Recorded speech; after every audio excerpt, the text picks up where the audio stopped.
My 45-year-old uncle tried to kiss my girlfriend, so I had him arrested for grand theft auto. It was a beautiful summer day, and my girlfriend and I were enjoying a picnic in the park. We had just started dating, and everything was going great. The sun was shining, the birds were chirping, and we were having a great time together. Then, out of nowhere, my uncle showed up. He was my mom's brother, and he was always a bit of a wild card. He had been in and out of jail a few times, and my family always tried to keep our distance from him.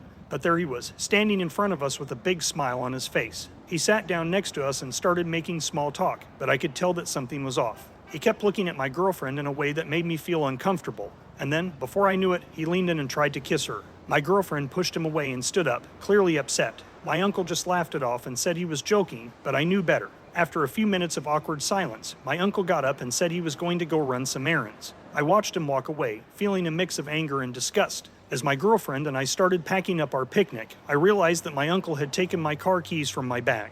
He had never asked to borrow my car before, and I knew that he didn't have a driver's license. I tried calling him, but he didn't answer. I felt violated and angry, and I knew I needed to do something about it. So I called the police and reported my car stolen. I didn't tell them who had taken it, but I knew they would figure it out. A few hours later, my uncle was pulled over in my car. He was arrested for grand theft auto, and I felt a sense of satisfaction knowing that he was finally getting what he deserved. But as the reality of the situation set in, I started to feel conflicted. Was I really doing the right thing by having my uncle arrested? Was there a better way to handle the situation? Here are some of the responses. 1. Wow, that's such a beautiful and romantic setting for a picnic. It's a shame your uncle ruined the moment with his inappropriate behavior. 2. Your uncle sounds like he's been trouble for your family. I hope you and your girlfriend are okay after that incident. 3. It's understandable that you felt violated and angry after your uncle stole your car. I'm glad he was caught and faced consequences for his actions. 4. I'm sorry to hear that your enjoyable picnic was disrupted by your uncle's inappropriate advances. It's important to prioritize your and your girlfriend's safety and well-being in situations like these. 5. That's a tough situation to be in. It's understandable to feel conflicted about having your uncle arrested, but at the same time, his actions were not okay. 6. I'm sorry that your uncle's behavior ruined what was supposed to be a lovely day. You did the right thing by calling the police and reporting your stolen car. 7. It's disappointing that your uncle's past behavior has caused so much trouble for your family. I hope things get better for you and your loved ones. 8. You were put in a difficult situation and had to make a tough decision. I hope you find peace and closure in the aftermath of your uncle's arrest. 9. That must have been a really uncomfortable situation for you and your girlfriend. I'm glad you took action to protect yourself and your property. 10. It's important to remember that you were a victim in this situation.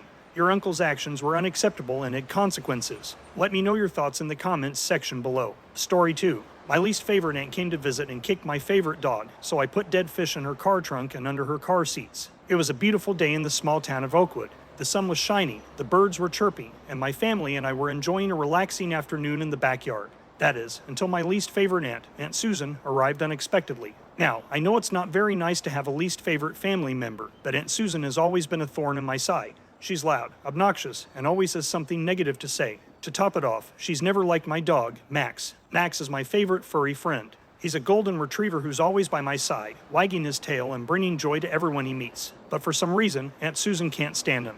Maybe it's because she's a cat person, or maybe it's just because she likes to be difficult. Anyway, as soon as Aunt Susan arrived, Max ran up to her, tail wagging, hoping for some love and attention.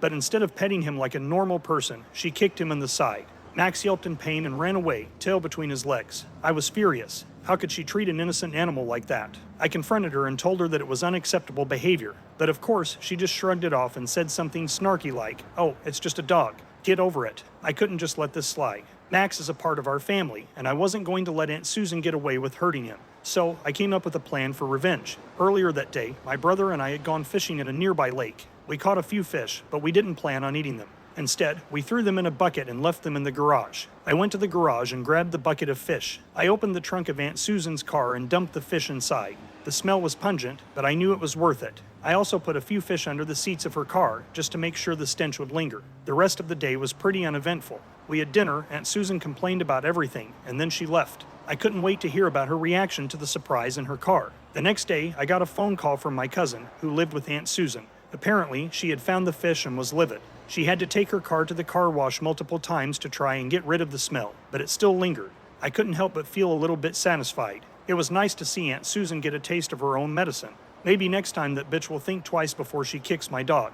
What would you have done? Let me know in the comments section. Story 3. My favorite aunt slept with my best friend, and now he says he is in love, but she is twice his age. As I sat down with my laptop, ready to share my story with the Reddit community, I couldn't help but feel a mix of emotions. I was angry, confused, and hurt all at the same time. My favorite aunt had slept with my best friend, and now he claimed to be in love with her, despite the fact that she was twice his age. It all started about a year ago when my aunt, who was in her late 40s at the time, came to visit me in the city. She had always been my favorite aunt, and we were very close. She was like a second mother to me, and we had always been very open with each other. At the time, I was living with my best friend, Mark, in a small apartment downtown. We had been friends since childhood, and he was like a brother to me. He was also a bit of a ladies' man, always flirting with girls and hooking up with them. So when my aunt came to visit, I introduced her to Mark. I didn't think much of it at the time, but looking back, I can see that there was a certain chemistry between them from the start. A few days into her visit, I came home from work to find them both sitting on the couch, drinking wine and laughing.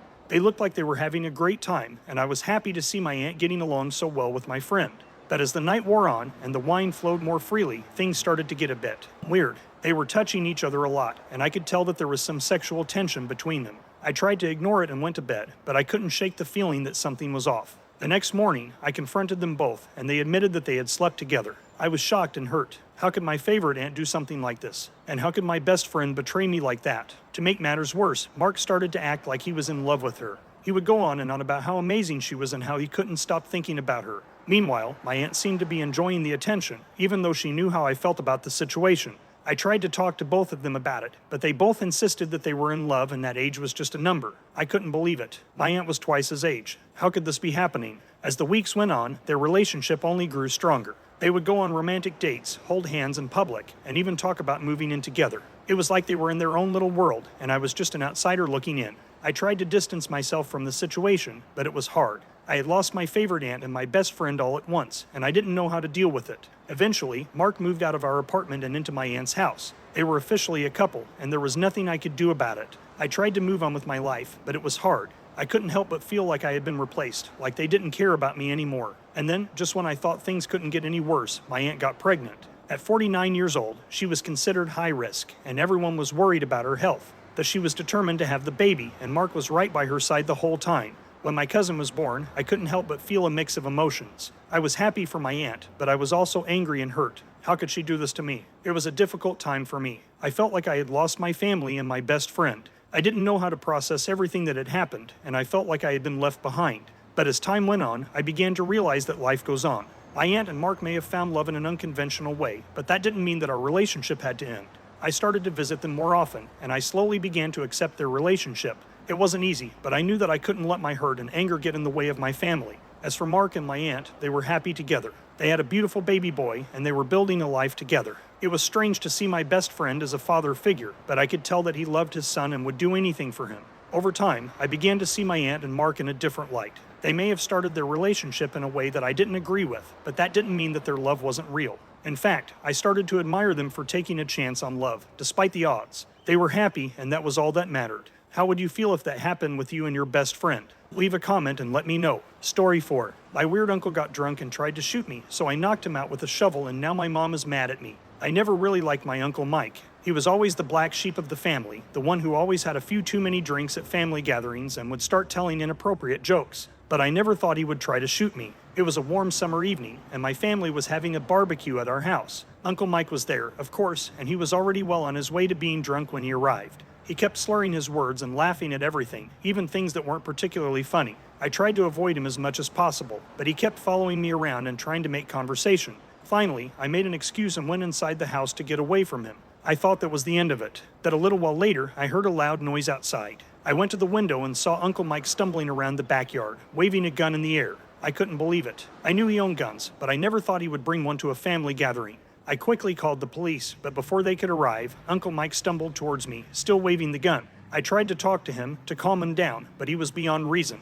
He started yelling at me, accusing me of stealing his wife and his money. I was scared, but I knew I had to act fast. I saw a shovel leaning against the wall nearby, and without thinking, I grabbed it and swung it at Uncle Mike's head. He went down like a sack of potatoes. The police arrived a few minutes later, and I told them everything that happened. They took Uncle Mike to the hospital to get checked out, and they confiscated his gun. I thought that would be the end of it. But when I got home, my mom was waiting for me. She was furious. "How could you do that to your uncle?" She yelled. "He's family. He tried to shoot me." I said, trying to explain myself. "That's no excuse," my mom said. "You could have killed him. You should have called the police and waited for them to handle it." "I did call the police," I said, "but they didn't get here in time. I had to protect myself." My mom wasn't convinced. She gave me the silent treatment for the rest of the evening, and I could tell she was still angry with me the next day. It wasn't until Uncle Mike woke up in the hospital and started telling everyone what happened that my mom finally started to come around. She realized that I had acted in self-defense and that I had saved both my own life and Uncle Mike's. But even though my mom eventually forgave me, things were never quite the same between us. She always seemed a little distant, a little cold, and I knew that she was still holding a grudge. As for Uncle Mike, he never apologized for what he did.